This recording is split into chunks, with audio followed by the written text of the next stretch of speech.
छह ढाला नाम का ग्रंथ है। ग्रंथ क्या है? ग्रंथ राज है। ये भी इतनी कुशलता से लिखा गया है कि इसमें सारा महत्वपूर्ण विषय आ गया। इसलिए इस ग्रंथ राज छह ढाला की रचना आज से लगभग 190 वर्ष पहले कविवर पंडित दौलत राम जी ने की है और इसी दिल्ली नगर में की है। दिल्ली में लिखा गया है ये महान ग्रंथ।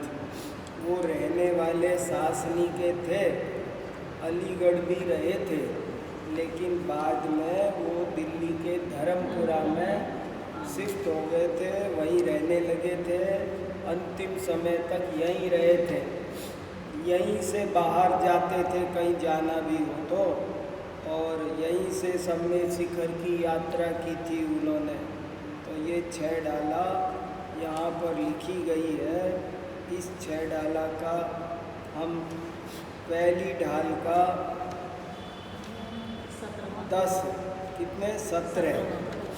17 छंद हम पढ़ चुके हैं। ठीक है, हम लोग 16 छंद पढ़ चुके हैं। 16 छंदों में 4 गति के दुखों का वर्णन किया। पहले तो निगोद के दुखों का वर्णन किया, बाद में पृथ्वी, जल, अग्नि, वायु, वनस्पति, इन एक इंद्रिय जीवों का वर्णन किया। फिर 2 इंद्रिय जीवों के दुख, 3 इंद्रिय जीवों के, 4 इंद्रिय जीवों के दुख, फिर असंगी पंचेंद्रिय के दुख, फिर संगी पंचेंद्रिय में भी 2 झंझट पड़ गए। या तो हम कमज़ोर बन गए, सो डरते डरते ज़िंदगी काटनी पड़ी, जो चाहे हमको मसल देता था, खा जाता था, मारता था, वो बड़ा टेंशन का काम था। या हम इतने ताकतवर और ऐसे क्रूर परिणामों के बन गए कि रात और दिन मारने, खाने, जीवों को सता, दोनों तरह से हमारे साथ बुराई हुआ। हम या तो ऐसे बन गए कि गिद्ध बन गए, शेर बन गए। अब क्या काम है उनका? सबको गंदी नज़र से देखना, मारना, खाना, सताना, यही काम था। ये भी बहुत बुरी जिंदगी होती है। समाज में 2 तरह के लोग बहुत दुखी होते हैं, अपने भी वैसे ही देखो तो। एक तो वे जो सताने वाले हैं और एक वे जो सताए जाते हैं। हम या तो उनमें बन गए जो सताए जाते हैं, या उनमें पहुंच गए जो सताते रहते हैं। दोनों तरह से हमारा नुकसान हुआ। धर्म ध्यान करने का हमको मौका नहीं मिला। तो ऐसे हमने दुख बहुत पाए। हाँ बाबू, बोलो क्या पूछ रहे हो?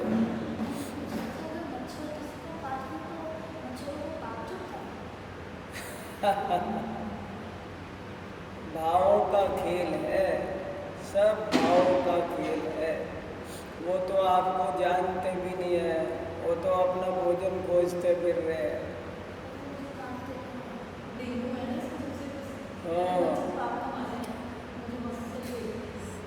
तो दोनों तरह से हमने दुख उठाया, देखो तो सही। इसके बाद में हम तिर्यंच गति में कितने दुख पाए वो बताया।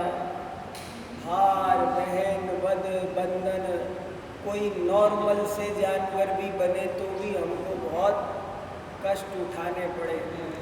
उसके बाद में वहाँ मरण होता है तो वो बहुत संक्लेश परिणामों से मरण होता है। कुत्ते का, जानवरों का बहुत, तो वो संक्लेश परिणाम उसे नरक गति में ले जाते हैं। नरक गति में हमने भयंकर दुख पाए। केवल वहाँ पहुँचने मात्र पर इतना दुख होता है मानो 1000 बिच्छुओं ने एक साथ काट लिया। बहुत भयंकर हालत है वहाँ की। कोई लाख कोटि जीव ते जातन बने, करोड़ जीव से कहे नहीं जा सकते कैसे भयंकर दुख नरक गति में जीव भोगता है। लगता है उसको कि यहाँ पानी है, नदी है, चलो, पर नदी में जाता है तो वो नदी नहीं है, वो तो खून मवाद भरा हुआ है। फिर वहाँ से किसी पेड़ के नीचे जाके बैठने की कोशिश करता है तो वहाँ अपरंपार दुख है। शरीर कट जाता, पिट जाता, छिद जाता, भिद जाता। नरक के दुखों का कोई वर्णन नहीं कर सकता। अरे खौलती कढ़ाई में डालते हैं, सोचो तो सही हमारे साथ क्या हुआ होगा, रोना आ जाए। हमारे साथ हुआ है अभी थोड़े दिन पहले ही, और हम लोगों को परवाह नहीं है। हमको उठा करके खौलती कढ़ाई में डाल दिया, गरम गरम पिलर के चिपका दिया, टुकड़े किए, बार बार किए, और मर नहीं रहे हम कैसे भी। नहीं, उसकी जितनी आयु होती है उतने काल जीना ही पड़ता है, वो मरता नहीं है। वो पारे की तरह शरीर फिर जुड़ जाता है। ये एक खतरनाक बात है। यहाँ तो कोई आदमी एक बार मारो तो मर तो जाता है, शरीर छूट जाता है। मनुष्य गति में तीव्र दुख हो तो शरीर छूट जाता है, लेकिन नरक गति में तीव्र दुख हो कितना भी तो भी शरीर छूटता नहीं है। भोग बेटा भोग, भोगेगा, भोगना पड़ेगा। यहाँ तो जरा सा दम घुटने लगे ना तो आदमी बेहोश होकर मर जाता, वहाँ तो मरता भी नहीं है। भोग तड़प मछली की तरह तड़पता है, मछली की तड़पन भी कुछ नहीं है। इतना भयंकर दुख, ये सब अपराधों का फल बहुत बुरा है। और करते तो जीव कर लेता है, और बाद में जब उदय आता है कर्म का तो बहुत वेदना होती है, भोगा नहीं जाता है। तो ऐसे नरक में बहुत दुख हमने भोगे। नरक से हम कैसे तैसे निकले, तो कहते हैं हम मनुष्य पर्याय में आए। इनको चार गति का वर्णन करना है ना, नरक से निकले जीव का मनुष्य बनना भी बहुत कठिन है। नरक से निकला जीव मनुष्य बनता नहीं है अक्सर, ज़्यादातर कोई न कोई और ऐसे ही क्रूर बनता है, सिंहादिक जैसे बनता है। लेकिन इनको तो चार गति का वर्णन करना था ना, तो उसे थोड़ा मनुष्य बनाया। मनुष्य बना करके कहा गर्भ अवस्था में कितने दुख पाए, उनका वर्णन किया। फिर बचपन के दुख, जवानी के, बुढ़ापे के, अर्ध मृतक सम बूढ़ापनो, बहुत भयंकर दुख मनुष्य गति में भी लगे पड़े हैं। शारीरिक दुख, मानसिक दुख, आए दिन कितनी कितनी बीमारियां फैलती है। कितने लोग कोरोना में चले गए, किसी आई फ्लू फैल, जरा सा होता है तो सबको होता है, रोते बैठो। मतलब इतनी बीमारियां फैल रही है, रोज तकलीफ रहती है। जरा से झटके में ही मरना पड़ता है, जरा से में हार्ट अटैक आ रहा, स्टंट डल रहा, हॉस्पिटल में जाओ, बहुत झंझट है। इसकी परेशानी, उसकी परेशानी, पानी नहीं आ रहा, बिजली नहीं आ रही, किच किच किच किच किच किच, खाने नहीं मिल रहा, जरा एक घंटा चाय ना मिले तो सिर दर्द। तो बहुत तरह के दुख मनुष्य गति में भी जीव भोगता है। ये इस तरह के दुख और जगह नहीं है, लेकिन यहाँ बहुत भयंकर दुख इस तरह के भी लगे हुए हैं।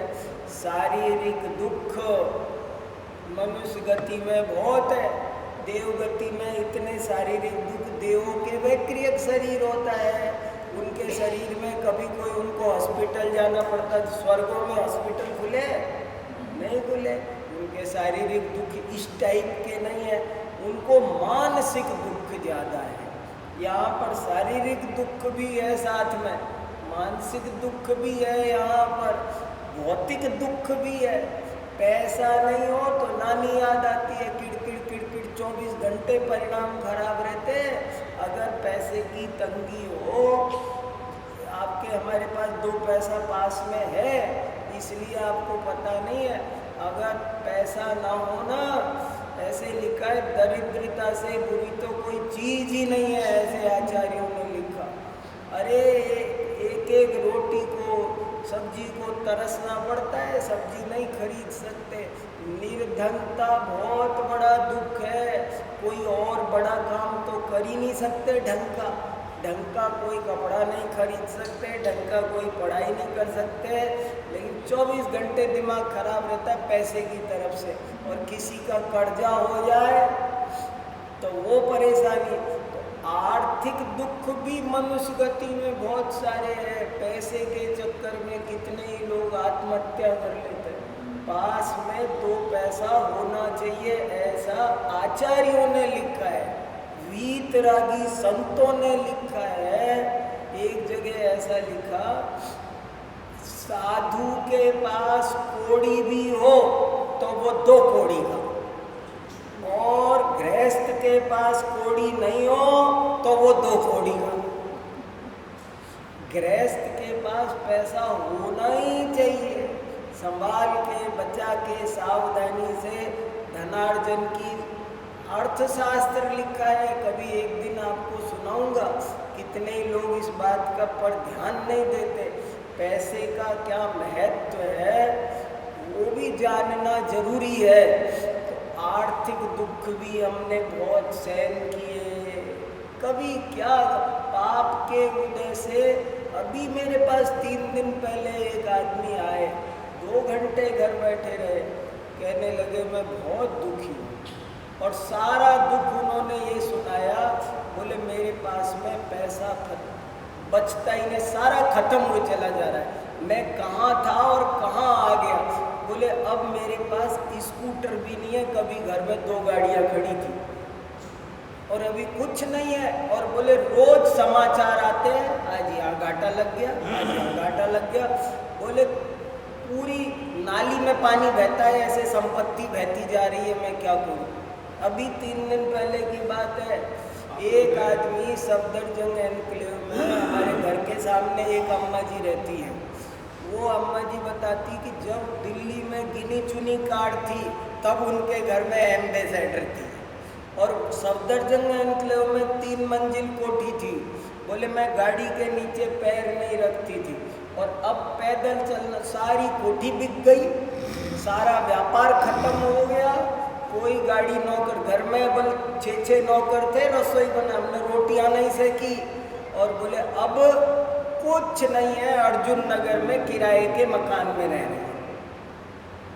ऐसे ऐसे भयंकर दुख होते हैं, हर वक्त टेंशन, 2 पैसा जेब में नहीं होता, हमेशा किड़किड़ करते रहोगे, महंगे हो रहे, फल महंगे हो रहे, सब्जी महंगी हो रही। पास में 2 पैसे हो तो खलता नहीं है। तो इसलिए मनुष्य गति के भयंकर दुख है, और कोई बात नहीं करता है। दरिद्रों से गरीबों को कोई प्यार नहीं करता है दुनिया में। दुनिया बहुत मतलब की है। दुनिया उन्हीं से प्रेम से बोलती है जिनके पास कुछ है, नहीं है तो बोलती नहीं है। बहुत पाप। तो नाना पखे कहने की बात, सब चीज़ों को थोड़ा शांति से सावधानी से समझना। कोई चीज़ अति नहीं है, लेकिन है, एक फैक्टर है, ये भी फैक्टर है। तो मनुष्य गति में हमने कई तरह से दुख पाए। नौकरी नहीं मिलती, आजीविका नहीं। ऐसे लिखा है, कला 72 पुरुष की, तामे 2 सरदार, एक जीव की जीविका, एक जीव उद्धार। महाराज जी बहुत सुनाते थे। क्या? कला 72 पुरुष की, उनमें 2 सरदार। 72 कलाएं हैं पर 2 इम्पोर्टेंट हैं। एक तो अपनी आजीविका पक्की होनी चाहिए, किसी का डर नहीं।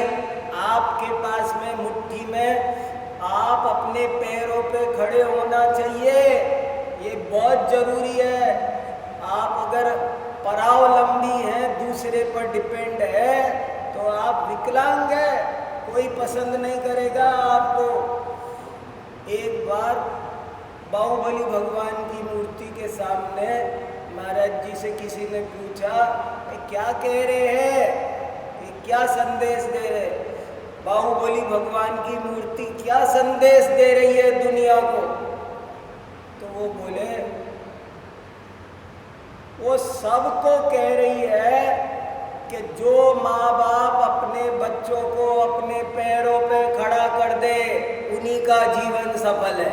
अपने पैरों पे खड़े रहो, दूसरे पैरों पे खड़े नहीं रहना। अपने दमखम अपना होना चाहिए। किसी चीज के लिए किसी के अधीन रहे ना, वहीं आपकी बेकदरी शुरू हो जाती है। इसलिए मनुष्य गति के दुख भी तरह तरह के दुख है, बहुत भयंकर दुख है। ऑफिसों के दुख भयंकर है, राजनीति, बड़ी चतुराई से जीना आना चाहिए।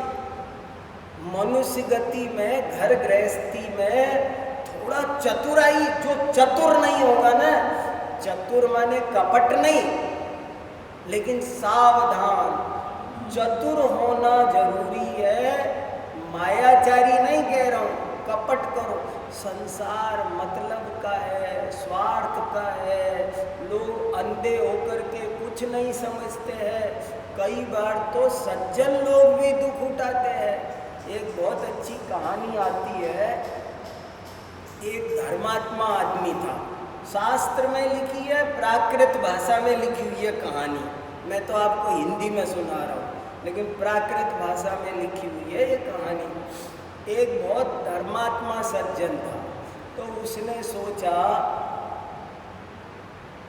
अब मैं 70 साल का हो गया, 80 साल का हो गया, अब मुझे सब कामों से निवृत्ति, क्या करना, अब तो धर्म ध्यान करूँगा। तो उसके 4 बेटे थे, सब वेल सेटल्ड थे। तो उसने अपनी सारी प्रॉपर्टी चारों बच्चों में बराबर बांट दी। कहा, बे बच्चों, अब तुम्हारी है, मैं निवृत्ति ले रहा हूँ, मैं पूरी तरह निवृत्ति ले रहा हूँ। और सब उनको, मैं इस कमरे में, एक कुटरिया में छोटी से कमरा दे दो 8 बाई 8 का, मेरी जिंदगी, मंदिर जाना है, 2 रोटी दाल चाहिए मुझे, कुछ चाहिए नहीं, सो तुम दे दिया करना। और मुझे कोई, मैं सब बैंक सब दे दिया उनको, सब खाली कर दो। थोड़े दिन तो ठीक चला, दाल रोटी आती गई कमरे में, मगर थोड़े ही दिन में वो बोले वो देगी, वो बोले वो देगी, चारों में से कोई ना दे। वो कह रही बड़ी देगी, बड़ी कह छोटी देगी, छोटी कह मैं बच्चों को तैयार करके स्कूल भेजूंगी, तुम्हें दूं। उसने अपनी करोड़ों की प्रॉपर्टी जिनको दे दी, वो 2 रोटी और दाल उसे नहीं दे पा रहे, और वो परेशान बेचारा। वो जरा सा उसका कुर्ता फट गया, कह रहा है एक कुर्ता तो चाहिए, वो नहीं आ रहा। तो वो बहुत दुखी रहने लगा कि ये क्या मुसीबत है, मेरा सामायिक का समय हो गया, सामायिक नहीं हो पा रही, और फुल्का नहीं मिल रहा है 2 जरा सा। तो वो थोड़ा दुखी रहने लगा, कैसे भी समस्या नहीं सुलझ रही, बहुत समझाया बच्चों को, पर कोई नहीं सुन रहा, सब इतने मतलब के होते हैं। तो वो अपना एक दोस्त था सोनी, सुनार बहुत होशियार होते हैं, तो एक सुनार उसका दोस्त था, उस दोस्त के पास गया दोपहर में, बोले यार दोस्त एक गड़बड़ है, ऐसे ऐसे मैं तो परेशान रहता हूँ। तो कहने लगे तेरी गलती है, तू मूर्ख है, तूने सोचा मेरे बेटे तो बड़े अच्छे हैं, फलाना है ढिकाना है, और तूने सब उनके ना, तू खुक्खल हो गया। अब तो सबको पता है तेरे पास कुछ नहीं है, सब मिल गया, अब तेरी सेवा कौन करेगा, कोई नहीं करेगा। बोले तो अब क्या करूं मैं, कैसे काटूं मेरी जिंदगी, अब ये जो बची है वो भारी हो रही है। ऐसे काटूं? तो उसने देखो दोस्त कैसे होते हैं, मुझे तो दोस्तों की कई कहानियां सुनाऊंगा एक दिन आपको, दोस्त कैसा होना चाहिए। एक दिन मैं दोस्तों की कहानियां सुनाऊंगा। आजकल ढंग के दोस्त भी नहीं मिलते, उल्टे सीधे मिलते हैं, काम परेशान करने वाले। तो मैं आपको 10 कहानियां सुनाऊंगा, दोस्त कैसे प्रॉब्लम सॉल्व कर देते हैं चुटकियों में। दोस्त हो तो ऐसा हो। तो देखो, उसने कहा, सोनी बोला तू चिंता मत कर, मैं उपाय निकालता हूँ। देखो क्या बोला, ऐसे नहीं बोला भाड़ में जा तू, नहीं, तू चिंता मत कर, मैं उपाय बताता हूँ। बोले बता भाई। तो उसने अपने पास से एक छोटा सा बॉक्स दे दिया, एक छोटा लोहे का बॉक्स दे दिया, और उसमें थोड़े से कंकर वंकर पत्थर डाले और एक ताला लगाया, चाबी दी। बोले ये लेके जा। बोले क्या करना है इसका? बोले तू रात एक तो अपने कमरे के लगाया कर ताला, खुला मत छोड़ा कर, और कमरे में जाके शांति से सोना, और रात को जग करके इसे थोड़ा सा बजाना है ऐसे, और ऐसे गिन, इसमें से ऐसे एक एक 11, 12, 101, 102 ऐसे करके करा कर जोर जोर से ऐसे गिनो। तो बोले तो ऐसे करने लगा। बोले उससे क्या होगा? बोले मैं 2-4 दिन बाद बात करूँगा, तू इतना कर, तू इतना कर, 8 दिन बाद मैं मिलूँगा तेरे से, तब देखेंगे आगे क्या होता है। तो वो गया, रात को 2 बजे वो खड़खड़ करे और ऐसे गिने, 101, 102। तो बच्चों की नींद खुल गई, बेटे बहू की, क्या हो रहा है पापा जी? तो वो सुबह पूछते, पापा जी वो आप रात को क्या करते रहते हो? आप तो कह रहे थे हमने सारी प्रॉपर्टी बांट दी, मेरे पास कुछ नहीं रखा। आप कह रहे थे मैंने कुछ नहीं रखा, और आप तो रात को क्या करते रहते हो? अरे बोले बेटा मेरे पास 1001 मोहरें रखी है, सोने की 1000 गिन्नियाँ रखी है, और वो गिन्नी मैं संभाल के अपने दुख दर्द के लिए, संकट के लिए बचा के रखी थी, बाकी सब तुमको दे दी। और वो इसलिए बचा के रखी है कि जो मेरी सेवा करेगा अब दाल रोटी, वो उसके हिस्से की है, ये उसके हिस्से थोड़ी बचा। मैंने सबको 25-25% तुम चारों को दे दी, इतनी सी मैंने एक्स्ट्रा अपने हिस्से की बचा के रखी है, और ये मैं उसको दूंगा जो मेरी सेवा करेगा। बोले अच्छा, अब कल से बढ़िया फूल का लाल आने लग गए। बहुत मतलब की दुनिया है। जिनको तुम अपने बेटे बहू कहते हो, जिनको तुम अपना भाई बहन कहते हो, कोई अपना नहीं है। इसलिए तरह तरह के दुख है। दोस्तों की बहुत जोरदार कहानियां हैं, दोस्तों की कहानियां बहुत जोरदार कहानी है। कल मैंने ग्रीन पार्क में एक कहानी सुनाई, 2 मिनट की है, बाद में और सुनाऊंगा। एक कहानी मैंने ग्रीन पार्क में सुनाई। केला और सेव फल दोस्त थे, दोनों में दोस्ती थी अच्छी।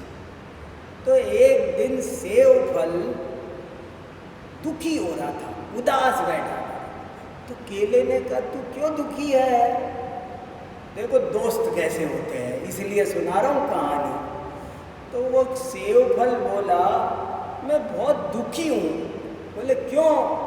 कि लोग है ना मुझे बटका भर भर के खाते हैं, ऐसे बहुत ऐसे मेरे बटका भरते खाते हैं। अरे ढंग से संवार के खा लो तरीके से प्लेट में, और फलों को खाते हो तमीज से ऐसे खा लो, ऐसे नहीं खाते, मुझे बटका भर भर के खाते हैं, मुझे बड़ी शर्म आती है, मैं बहुत दुखी हूँ।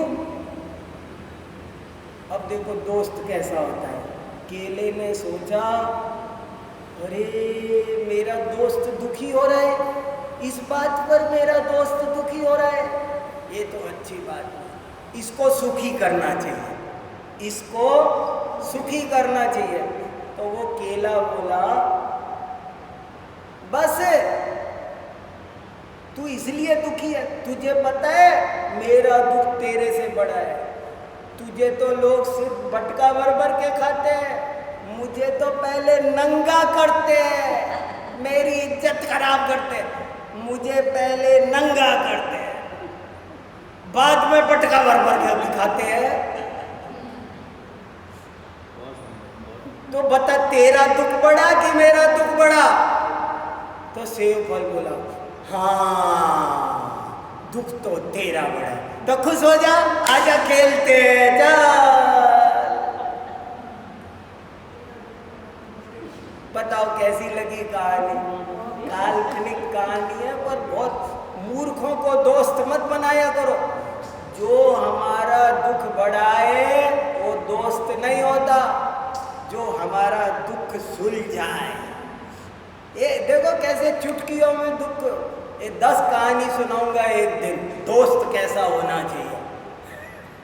तो मनुष्य गति के ऐसे दुख भोगे, उसके बाद में अकाम निर्जरा कर करा के कैसे तैसे हम भवनत्रिक में पहुँचे, देव गति में, स्वर्ग में। 4 प्रकार के देव होते हैं, भवनवासी, व्यंतर, ज्योतिषी और वैमानिक। उसमें बोल दिया ना बेटा, मन लगा के सुनो। भवनवासी, व्यंतर, ज्योतिषी और वैमानिक 4 तरह के देव है। तो भवनवासी, व्यंतर और ज्योतिषी इनको थोड़ा नीचा देव मानते हैं। जो वैमानिक देव है उनको बोलते हैं सुर, और इन तीनों को बोलते हैं असुर। सुर असुर, सुर असुर इंद्र नरेंद्र वंदित। सुर और असुर, असुर माने क्या? 4 प्रकार के देवों में वैमानिक देवों को बोलते हैं सुर और बाकी को बोलते हैं असुर। ये भवनवासी, वैमानिक और भवनत्रिक, इनमें मिथ्या दृष्टि ही जाते हैं। सम्यक दृष्टि जीव कभी भी भवनवासी वैमानिक निकल रहा था मुंह से, भवनवासी, व्यंतर, ज्योतिषी, इन 3 में कभी कोई सम्यक दृष्टि जाता नहीं है। सम्यक दृष्टि तो वैमानिक देवों में ही जाता है। पर ये जो भवनवासी, व्यंतर, ज्योतिषी, ये वहाँ सम्यक दृष्टि बन सकते हैं। याद रखना, यहाँ से कोई सम्यक दृष्टि भवनत्रिक में नहीं जाएगा।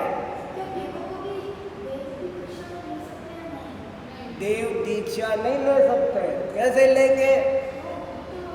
वो नग्न दिगंबर बन के मुनि व्रत पाल सकते, 5 महाव्रत नहीं पाल सकते। मनुष्य ही ले सकते, मनुष्य में ही ये ताकत है। सब आएगा अभी समझ में धीरे धीरे तुम्हारे भी, तो है ना। तो ऐसे वहाँ पर हमने भवनवासी, व्यंतर, ज्योतिष के, इनमें भी हमने बहुत दुख पाए। क्या दुख पाए? विषय चाह दावा नल दयो। बहुत भयंकर इच्छा होती है, मतलब संतुष्टि नाम की चीज नहीं है। यहाँ पर संतुष्टि बहुत है। आपको एक मकान मिल जाता है, एक साड़ी मिल जाती है, एक कुछ मिल जाता है, छोटी सी नौकरी मिल जाए ना, किसी को स्कूटर मिल जाए ना, खुश हो जाता है, मिठाई बांटता है मोहल्ले में। और वहाँ उनको तसल्ली नहीं है। उसके पास कार कैसे है, यही दुख, स्कूटर मिला, इसकी खुशी नहीं होती उनको। स्कूटर ही क्यों मिला, उनके तो कार है। कार मिल जाए तो, कार ही मिली। अडानी तो हवाई जहाज खरीद लिया अभी, उसके पास तो हवाई जहाज आया है, उसने अभी हवाई जहाज खरीदा, तो मेरे को भी मिलना चाहिए। ये एक विषय चाह दावा नल दयो। वहाँ पर इच्छा बहुत ही सताती है। 24 सोते नहीं है। आपको पता है देव सोते नहीं है। दुनिया गलत कहती है देव सो गए, इस समय देव सो रहे, देव सोते नहीं कभी भी। देव उठनी 11 और देव सोवनी 11, वैसे कुछ नहीं होता। देव कभी सोते नहीं है, याद रखना, बोलना नहीं। किसी देव सोते नहीं, क्यों नहीं? 24 घंटे इच्छा की आग जल रही है। 24 घंटे इच्छा की आग। आप 5 घंटे 7 घंटे सो तो जाते हो चैन से, वो सोते नहीं। विषय चाह दावानल दयो, देखो कैसा भयंकर विषय की आग जलती रहती है। और वहां पर मरते समय बहुत विलाप होता है। वहाँ एक भयंकर दुख ये है, यहाँ तो मुझे 1 घंटे बाद भी मरना होगा तो पता नहीं है मुझे। अभी आपके सामने हंस के धड़ाधड़ भाषण दे रहा हूँ और पता चला कि 2 मरने वाले 5 मिनट बाद तो मरने वाले होंगे तो होंगे, हमको तो अभी पता नहीं है, अपन तो हंस रहे हैं। और उनको 6 महीने पहले पता चल जाता है।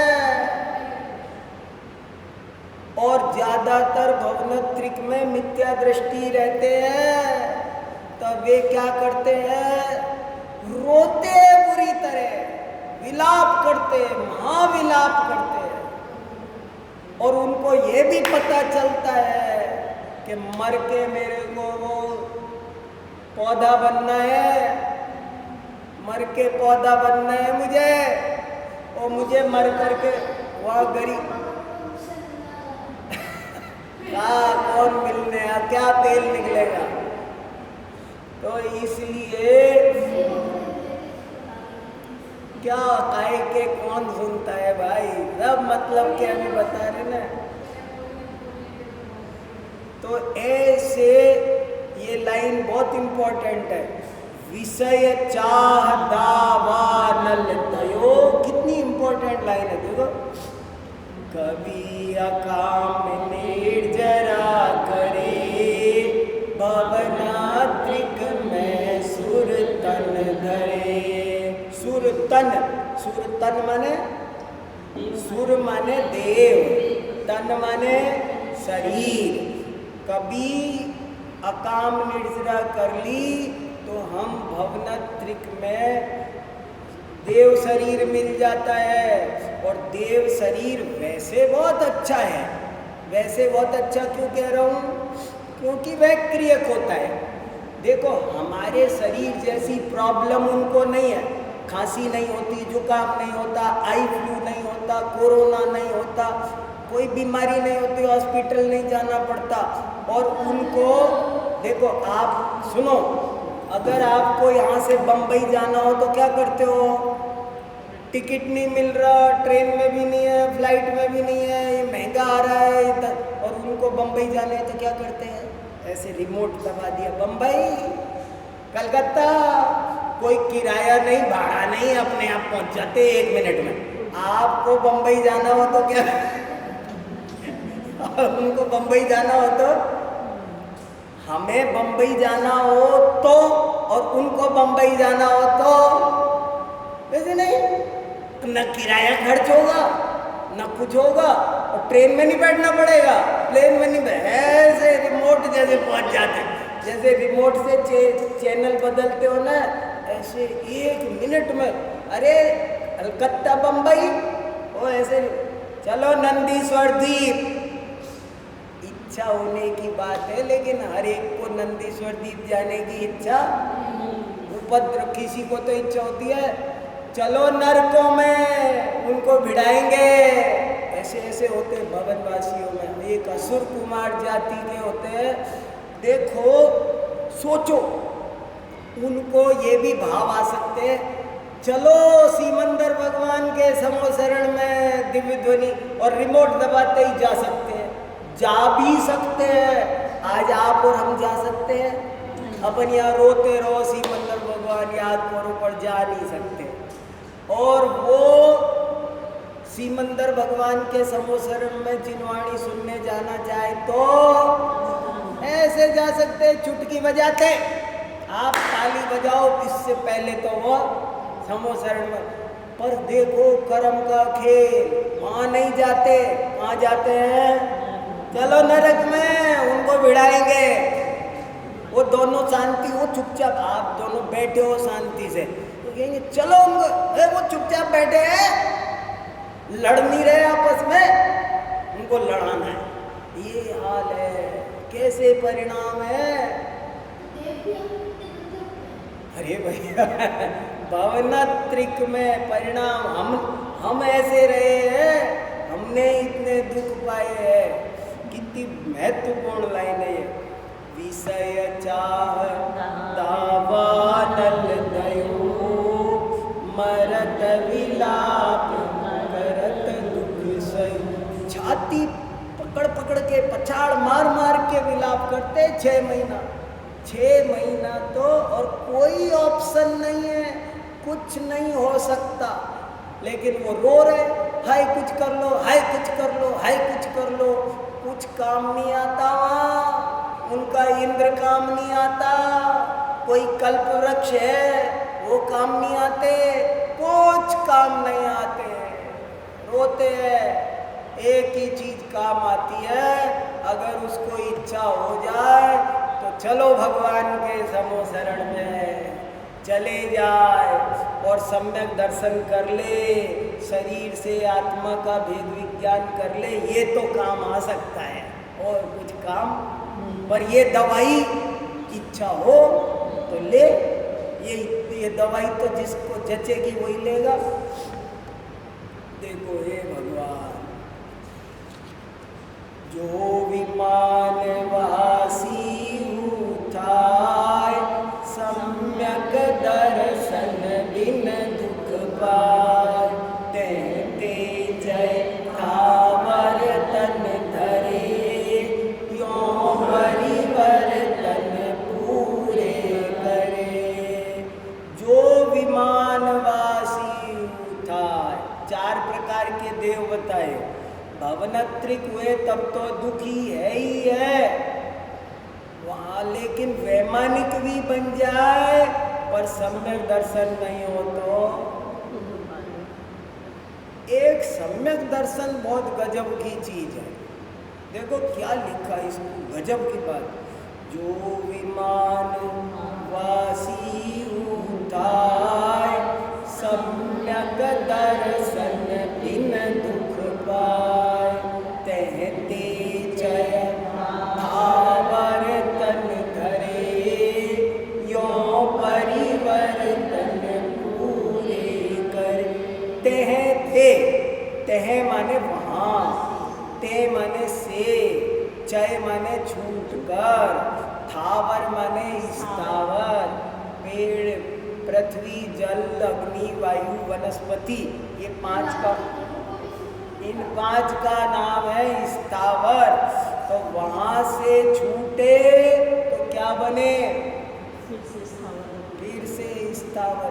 देखो वहां से एकेंद्री से, निगोद से, पेड़ से शुरू की थी कहानी, कहानी गोल निकली। ये कहानी कैसी निकली?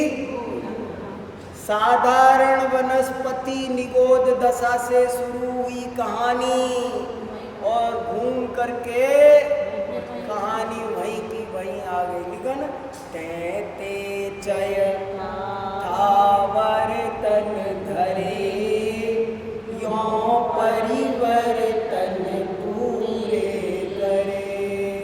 ये चक्र, संसार का नाम क्या है? चक्र है। ये संसार का चक्र हम ऐसे पूरा कर रहे हैं, अनादि काल से ये खेल चल रहा है। वहाँ निगोद में से निकले और फिर निगोद में ही पहुँच जाते हैं, फिर वही काम, फिर वही काम। कब तक चलता रहता है ये? जब तक सम्यक दर्शन नहीं होता है। एक सम्यक दर्शन इतनी बढ़िया चीज है कि वो हो जाए तो समझ लेना आपका सिद्ध शिला पर रिजर्वेशन हो गया। और ये और रिजर्वेशन टिकट तो कैंसिल हो सकते हैं, सिद्ध शिला का टिकट कैंसिल आपको जाना ही होता है। एक बार सम्यक दर्शन जिसको हो जाता है वो जीव गारंटी से भगवान बनता है, गारंटी से सिद्ध बनता है। क्या चीज? अरे सम्यक दर्शन करेंगे तो पता भी चलेगा। सम्यक दर्शन जैसी चीज कैसे नहीं पता चलेगी? सम्यक दर्शन क्या होता है वो अगर अपने एक दिन तसल्ली से, सम्यक दर्शन पर हमने एक दिन 8 दिन का शिविर लगाया था, 8 घंटे सम्यक दर्शन क्या होता है ये समझाया। सम्यक दर्शन किसे कहते हैं, सम्यक दर्शन कैसे उत्पन्न होता है, सम्यक दर्शन के कितने अंग हैं, सब पूरा का पूरा सम्यक दर्शन की महिमा क्या है, 8 दिन चर्चा हो। सम्यक दर्शन की बात करो, देखो सम्यक दर्शन के बारे में ऐसे लिखा है रत्नकरंड सावकाचार में, नास्ति सम्यक समम किंचित त्रैकाल्ये त्रिजगत्यपि श्रेयो श्रेयश्च मिथ्यात्व समम नान्यत् तनुव्रता। सम्यक दर्शन से बढ़िया चीज इस विश्व में दूसरी नहीं है और मिथ्यात्व से बुरी चीज इस दुनिया में दूसरी नहीं। और सुनो क्या लिखा है, ऐसे ऐसे लिखा है सम्यक दर्शन के बारे में तो कि सम्यक दर्शन के बिना आपका सारा धर्म ध्यान भी बेकार, धर्म ध्यान भी बेकार। कैसे बेकार लिखा, बोले जैसे आपने 0 0 0 0 0 0 0 0 बहुत लगाए और 1 नहीं लगाया। जैसे मुझे 1000 लिखना था तो क्या करना चाहिए था, 1 + 3 बिंदी। अब मैंने 3 बिंदी तो लगा दी और 1 नहीं लिखा, 3 की बजाय 6 लगा दूं, 30 लगा दूं और आगे 1 नहीं लगूं तो कैसा है। जैसे 1 नहीं लिखा तो आप कितनी भी बिंदी लगाओ सब बेकार, और 1 का लगाओ तो कीमत 1 के की है और 1 का हो तो 0 की भी कीमत है। ऐसे ही सम्यक दर्शन हो तो पूजा पाठ व्रत धर्म ध्यान दान जो करो वो कीमती है, जो करोगे वो उसकी कीमत बढ़ती जाएगी, और वो नहीं किया तो कुछ नहीं कीमत। आप ऐसे समझो मंदिर बनाया बहुत बढ़िया मंदिर और भगवान नहीं रखे, मंदिर की टाइल्स बहुत अच्छी लगाई, बहुत झाड़ बहुत अच्छा लगाया, बिजली वाला दरवाजे बहुत बढ़िया लगाए, चांदी के दरवाजे। अब मगर क्या था, भगवान नहीं थे। तो कितना बढ़िया मंदिर है, आप कितनी तारीफ करोगे उस मंदिर की। जिस मंदिर में भगवान नहीं सब है तो उसको आप बोलोगे मंदिर ही कहाँ है, वो तो बिल्डिंग है साधारण। ऐसी तो बिल्डिंग बहुत घूमती है दुनिया में, पड़ी है बहुत। मंदिर तब, और भगवान हो और बिल्डिंग कमजोर हो तो मंदिर है, कीमती तो भगवान है। अच्छा और उदाहरण दो, एक बारात जा रही है, वर नहीं है तो बारात है क्या, 100 आदमी है, वर नहीं है तो बारात नहीं है, भीड़ है। और अगर 2 आदमी साथ चल रहे हैं और दूल्हा है तो वो बारात है, वर है तो चाहे 2 आदमी है उसका नाम है बारात जा रही है, चढ़त हो रही है। और अगर वर नहीं है तो 1000 आदमी भी हो, भीड़। ऐसे ही सम्यक दर्शन नहीं है। मैं तो कभी कभी ऐसे बहुत सोचता हूँ, रात को भी उठो, दिन आपको तीव्र इच्छा होनी चाहिए सम्यक दर्शन की। एक दफे मैं कहीं गया था तो एक जन कहा कि मैं भूल भाल गया तो कोई टूरिस्ट दिखा रहा था हमको जगह, जाने कहाँ रणकपुर देववाड़ा, कहीं माउंट आबू की बात होगी, भगवान जाने, याद नहीं आ रहा मुझे। तो वहाँ माउंट आबू के नीचे कोई कहने लगा, वो टूरिस्ट, बोले साहब ये देखो ऊपर। मैंने कहा क्या है ये? बोले ये कल्प वृक्ष है, पर आप इसके नीचे खड़े होके जो इच्छा करोगे ना वो मिल जाएगा। हालांकि मैं ऐसी बातों में भरोसा नहीं करता, लेकिन वो सबको सुनाता था, और लोग भी वहाँ खड़े होके ऐसे बोले अब आप सब 2 मिनट यहाँ आँख बंद करके इच्छा करो, मेरा पति मेरे बस में हो जाए, मेरी पत्नी मेरे बस में हो जाए, मेरे ये हो जाए, कोई मेरे पैसे हो जाए, मेरे ये हो जाए, कुछ इच्छा करो। ऐसे लोग करते भी थे। मेरे से भी कहने लगा आप इच्छा करो। मैंने कहा मेरे को तो कोई काम नहीं है, मुझे कुछ नहीं चाहिए। बोले नहीं कुछ तो इच्छा करो। मैंने कहा ये कुछ कर सकता हो तो मुझे सम्यक दर्शन चाहिए। मैंने उसे कहा कुछ नहीं चाहिए हमको, तो सम्यक दर्शन चाहिए। बोलो क्या कहना है? सम्यक दर्शन की जिंदगी में सम्यक दर्शन को रोज याद करो, एक भी दिन सम्यक दर्शन को मत भूलो। मुझे इस जिंदगी में क्या करना है? सम्यक दर्शन हो गया तो बेड़ा पार है। वो व्यक्ति कुछ भी नहीं हो उसके पास में, वो कम पढ़ा लिखा हो, कुछ भी हो, वो धर्मात्मा है। और जिसके पास सम्यक दर्शन नहीं है, उसके पास कितना भी कुछ हो, वो लिखा ना, जो भी, देखो कितना अच्छा छंद लिखा, जो विमान वासी उठाए। अरे भगवान, विमानवासी भी बन जाओ तो, विमानवासी समझे, भवनत्रिक से भी संसार की सर्वोत्तम दशा, संसार में सबसे ज्यादा बढ़िया दशा का नाम है वैमानिक देव। क्या तो शरीर होता है, दिव्य शरीर है, कोई तरह की उनको कोई शरीर संबंधी कोई प्रॉब्लम, आपको हमें कितनी प्रॉब्लम है शरीर की गिना सकते हैं? शाम तक नहीं गिना सकते। कभी गर्मी लग रही है, कभी सर्दी हो रही है, बाल सफ़ेद हो रहे हैं, पेट नहीं पचा है, फलाना ढिकाना, ये नहीं हो रहा, वो नहीं गया, आज हम दस्त साहब नहीं गए, आज ये नहीं, कभी उनको कोई तकलीफ है? कोई तकलीफ नहीं है। वैमानिक देवों को कोई तकलीफ नहीं है, महापुण्य का उदय भोग रहे हैं। वैमानिक देव महान पुण्य का उदय भोग रहे हैं। कहीं जाना हो, आना हो, खाने के लिए उन्हें नाश्ता बनाना नहीं पड़ता। और आप तो सोचो पराठा मिलना चाहिए और मिलती है रोटी, आप चाहते हो मिले रोटी और मिलते हैं पराठे, और उनको ऐसा कभी नहीं होता। जो मैंने कभी इच्छा के खिलाफ इच्छानुसार सब कुछ होता है। इतना अपरंपार पुण्य का उदय, सर्व सुविधाओं से संपन्न, किसी तरह के कोई कष्ट नहीं है, कल्प वृक्ष लगे हैं।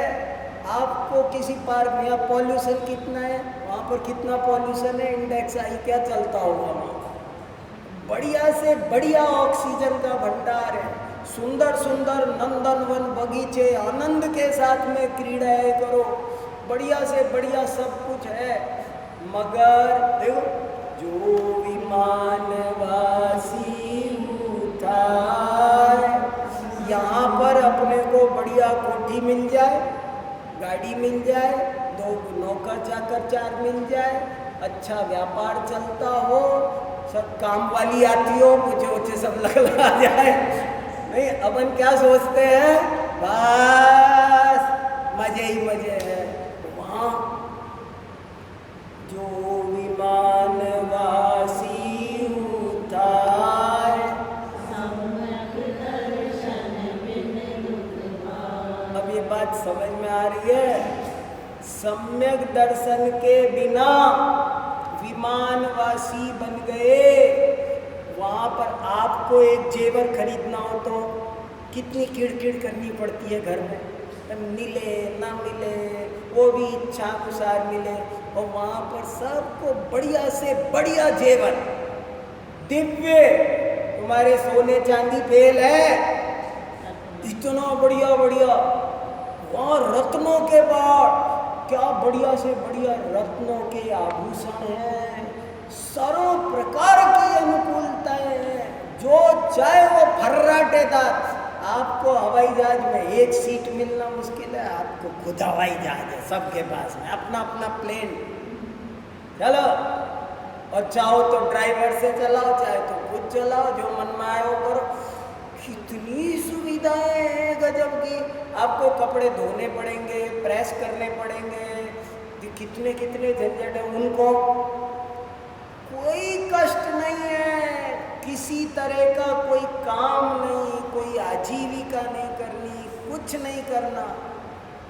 अब तो सुखी रह लो कि नहीं, जो विमान वासी उठाए, सम्यक दर्शन बिन दुख पाए। उसको आत्मा का ज्ञान नहीं, सम्यक दर्शन माने वो सब करता है, लेकिन उसको अपनी आत्मा का ज्ञानानंद स्वभावी आत्मा का ज्ञान नहीं है, उसे सात तत्व का श्रद्धा नहीं।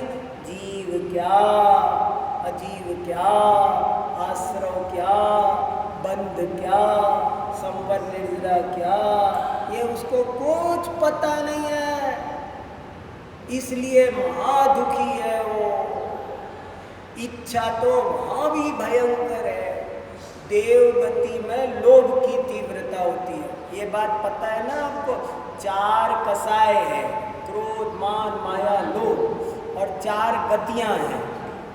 नरक गति में क्रोध ज्यादा होता है, होती तो चारों में चारों ही है, पर नरक गति में क्रोध की तीव्रता, तिर्यंच गति में माया कसाय की तीव्रता, मनुष्य गति में मान कसाय की तीव्रता, और देव गति में भयंकर लोभ है। रोज झूठते रहते, उसके पास वैभव, उसके पास वैभव, उसके पास ज़्यादा देवी है, उसके पास, यही दिमाग चलता रहता है। क्या है कि क्या जिंदगी है बताओ। मैं सोचता हूँ कितना मज़े से रहा जा सकता था। आज हम और आप भी कम मज़े में नहीं है, लेकिन हमारी भी आदत है कमी देखते रहते। आप भी समझो मैं अपरंपार सुखी हूँ, कोई कमी नहीं है, मगर अपन भी झूठते ही रहते हैं। या कोई सोचेगा वो कॉलोनी बढ़िया है, जो जिस कॉलोनी में रह रहा है ना वो नहीं अच्छी है। एक आदमी आया, कहने लगा हमें आपकी कॉलोनी में मकान लेना है। मैंने कहा आओ साहब पधारो। नहीं, आपसे ये जानना था कि यहाँ के लोग कैसे हैं, वैसे यहाँ के लोग बाग कैसे हैं, यहाँ की जेंट्री कैसी, सोसाइटी कैसी है। तो मैंने कहा अभी आप कहाँ रहते हो? बोले हम महरौली में रहते। मैंने कहा वहाँ की आपकी अड़ोस पड़ोस सोसाइटी कैसी है? अरे बोले सब बड़े बेकार लोग हैं। मैंने कहा जी यहाँ भी सब बहुत बेकार लोग हैं। तो फिर किसी ने दूसरा आया, बोले साहब हमको यहाँ मकान लेना है। तो मैंने कहा ले लो। तो बोले यहाँ की सोसाइटी कैसी? मैंने कहा वहाँ कैसी थी? वो सब वहाँ तो बहुत अच्छे लोग हैं सब। मैंने कहा यहाँ भी बहुत अच्छे हैं। अरे तुम अच्छे हो तो सब अच्छे हैं, तुम बुरे हो। एक आदमी होता है जहाँ रहेगा वहाँ की बुराई। अरे सब बढ़िया है ना, तुझे क्या दिक्कत है? मगर आदमी की इच्छाओं का कोई अंत नहीं है, ये परेशान रहता है, फालतू दुखी। देखो इसमें एक शब्द आया था पहले दूसरे शब्द में, मुझे वो शब्द ही बहुत, एक ही शब्द बहुत अच्छा लगता है। देखो तीसरे छंद में लिखा मोह महामद पियो अनाथ, भूल आपको घर मत वाद। वादी माने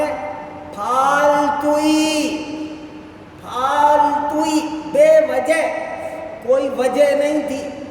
एक बंदर ने मटकी में हाथ दे दिया और मुट्ठी भर के निकालने लगा तो निकल नहीं रहा। अब कह रहा है मटकी ने मुझे पकड़ लिया, बजाओ। रोता रहा, दुख पाता रहा कई घंटे।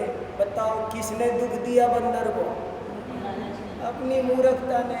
ऐसे ही हमारा हाल है। दुनिया बहुत बढ़िया है, कहीं कुछ दुख नहीं है। हम जबरदस्ती दुख, सम्यक दर्शन हो जाए तो सारी दुनिया सुंदर लगती है और खुद भी सुंदर बन जाते हैं। अपनी आत्मा को जानना, सम्यक दर्शन करना जरूरी है। तो अब ये ऐसे पहली ढाल अपनी आज पूरी होती है, दूसरी ढाल शुरू होगी। पहली ढाल में बताया दुख के कारण, दुख बताया। पहली ढाल में क्या बताया? कि सब दुखी है, चार गति के दुख। अब दूसरी ढाल में बताएंगे कि क्यों दुखी है। दूसरी ढाल में दुख के कारण बताया जाएगा। तो कहेगा अच्छा, तो फिर ये दुखों को दूर करने का क्या तरीका है? तो वो तीसरी ढाल में बताया जाएगा। तो मैं क्या क्या करूं? पांचवी ढाल में बताया जाएगा। ऐसे करके इस जीव को छठी ढाल में सुखी बना देंगे। ये कहानी अनंत दुखों से शुरू हुई है और कहानी अनंत सुख पर आकर पूरी हो जाएगी। सब लोग पढ़ो, सुनो, बहुत बढ़िया महान ग्रंथ राज है भैया। जय हो। जा वाणी के ज्ञान ते